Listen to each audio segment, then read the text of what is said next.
there! So today we're going to cover 3 things you might not already be doing to help yourself make more sales on Amazon KDP. These 3 tips work for both low content and regular content books, but I'm going to mostly focus on the low content ones. And these 3 things are great ways to sort of kick off your thought process. If you feel like you're not making a whole lot of sales, it could be for a whole lot of different reasons, but hopefully one of these things can help you sort of brainstorm ideas and get you to a place that you're more comfortable with. If you're new to the channel or new to passive income, then welcome. I'm Sarah. This is I Publish Ghostwriters. On this channel, we're here to help you create passive income, especially when it comes to online publishing. We publish hundreds of books in dozens of different languages on Amazon KDP, Ingram Spark, Audible, and so much more. The content we create is to help you do the same and help you achieve the sort of financial freedom that passive income can bring you. As always, if you like this video, you want to see more like it, then go ahead and leave a like down below. That way we can provide you with the kind of content you want to see. If you want more videos like this, or videos on passive income, then make sure you've subscribed with all post notifications turned on. We're always trying new things so that we can bring you the best tips, tricks, and tutorials. If you don't want to miss out, then make sure you're dialed in.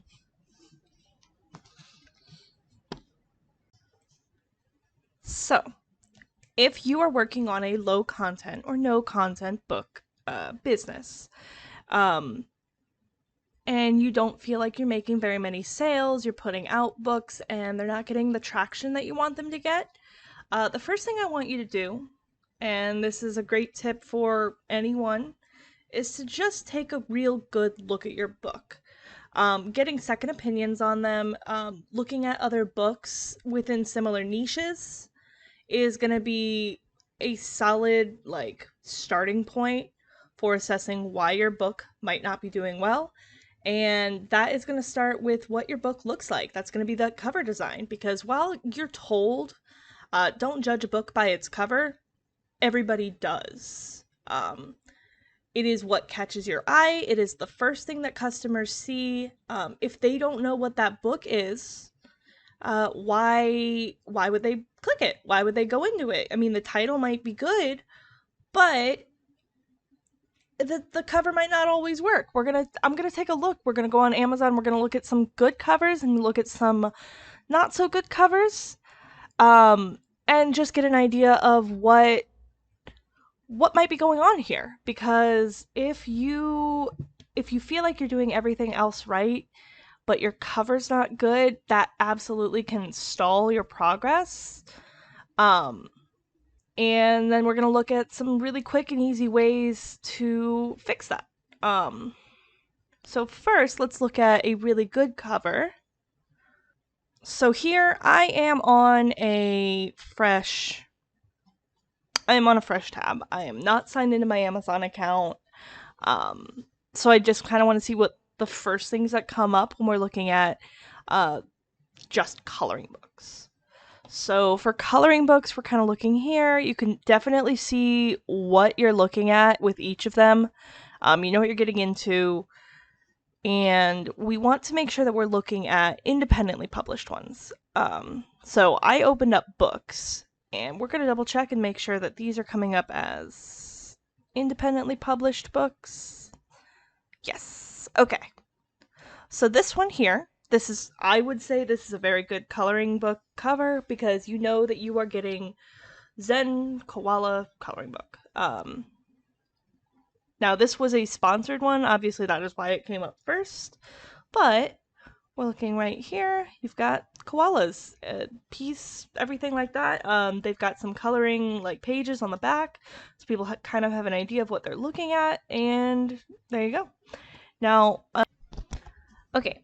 So while the term, I don't want to say these are bad covers, and if we use your cover for any of these, I do apologize, but these are covers that I found sort of pretty deep in on Amazon, just searching the word coloring book. They get pushed to the bottom. It is a very large niche, so it's easy to get pushed to the bottom, and being on a later page doesn't necessarily mean you're doing poorly, but To give you an idea, this was one that sort of stood out to me as I wouldn't immediately assume this is a coloring book at all.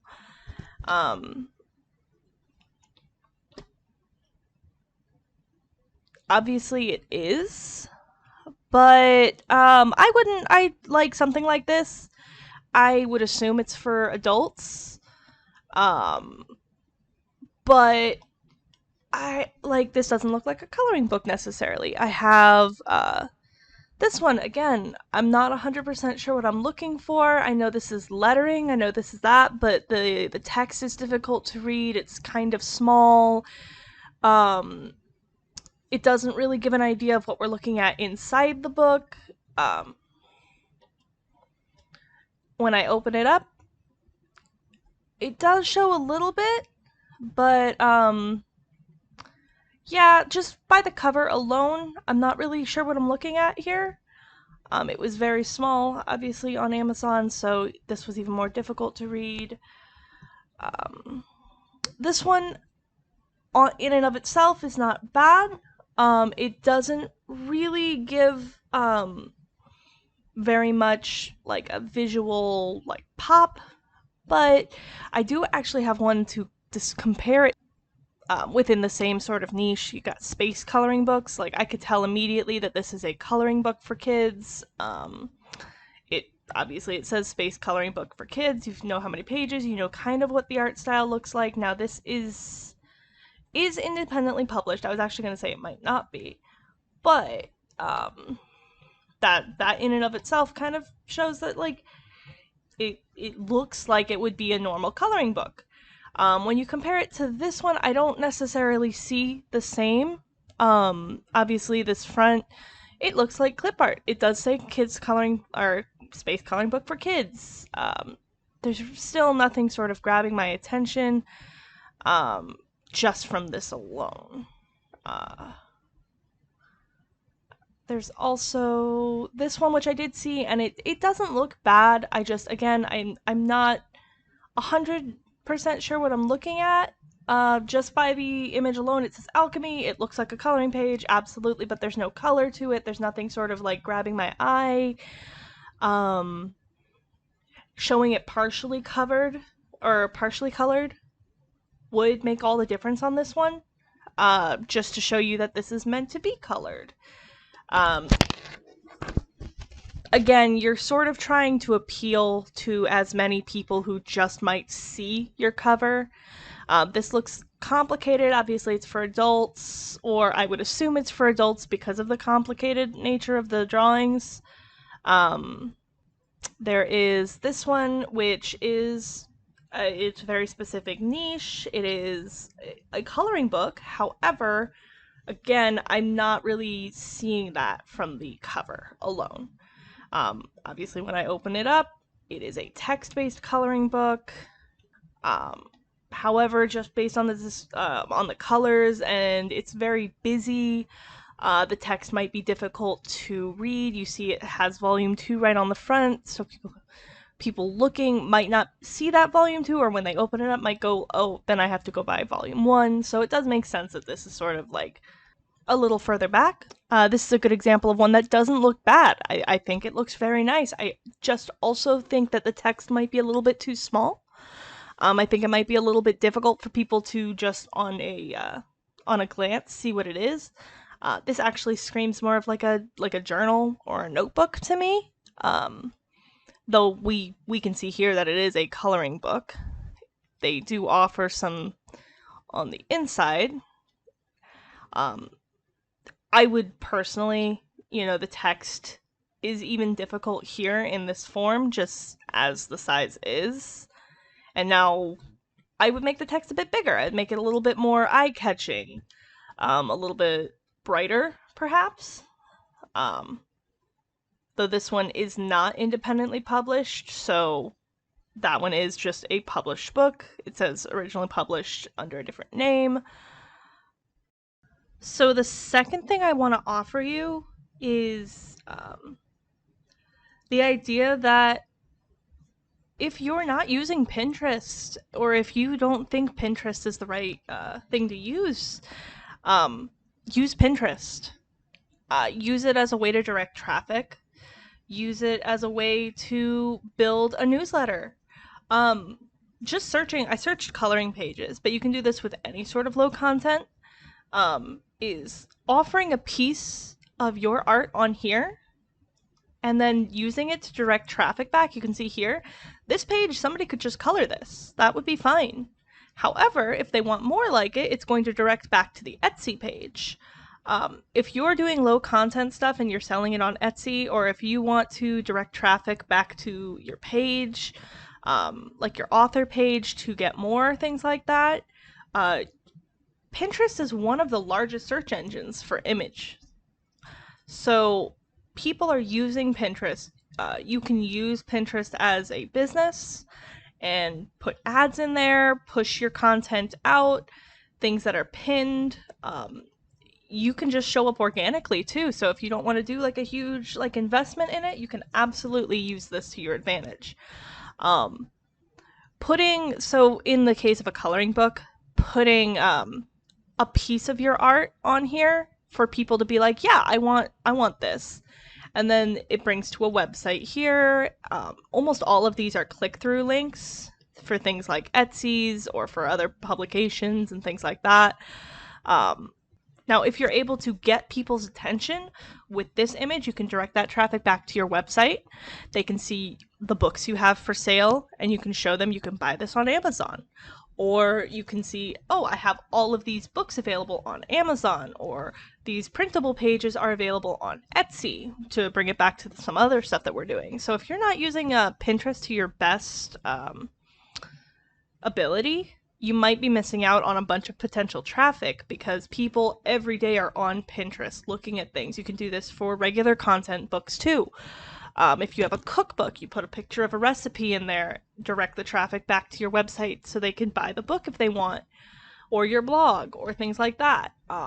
Just if you're not already using Pinterest, maybe give it a shot. It might be the thing that sort of pushes you over or connects with that audience that you're struggling to get. So the third thing I'm going to cover today is actually going to be YouTube. And I know we're on YouTube and not everybody feels super comfortable being in front of a camera. Obviously, I am not in front of a camera. I am just using a cheap lapel mic and talking at you guys. However, if you're looking to push your low content books into sort of like...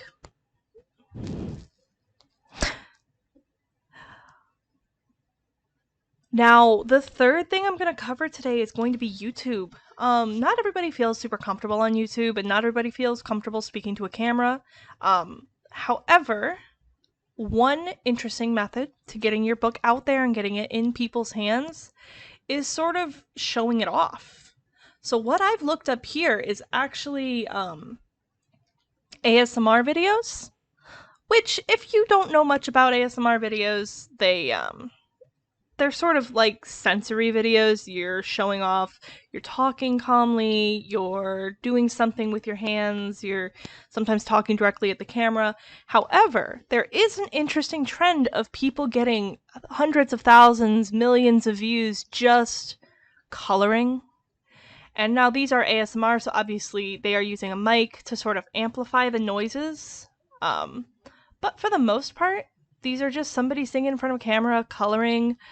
And it's sort of like a satisfying process thing. You could absolutely do satisfying coloring process and use your own coloring book just to sort of show it off. And then people are like, oh, I really like this coloring book.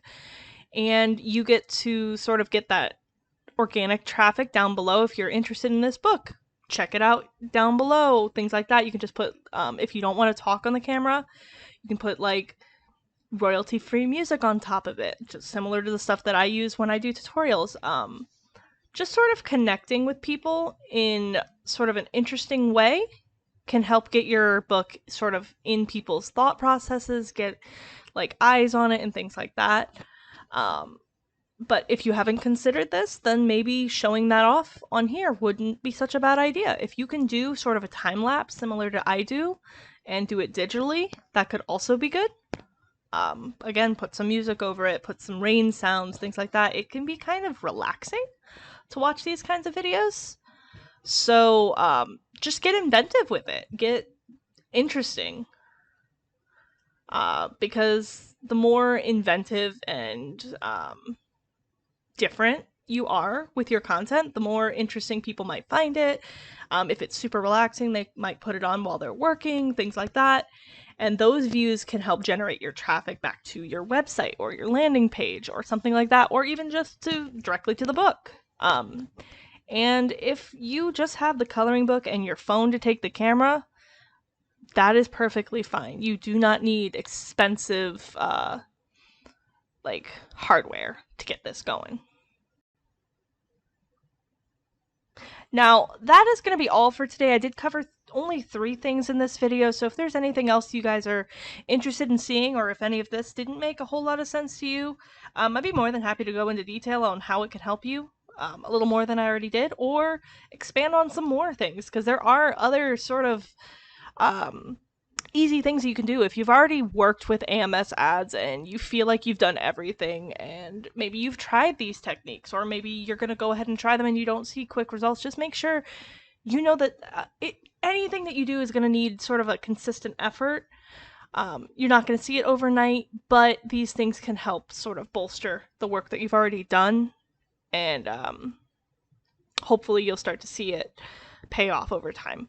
So if you want to see any more videos like this, let us know down in the comments. Make sure you leave a like on the video if you did find this useful, because every little bit helps on the channel. And if there is anything else you want to see,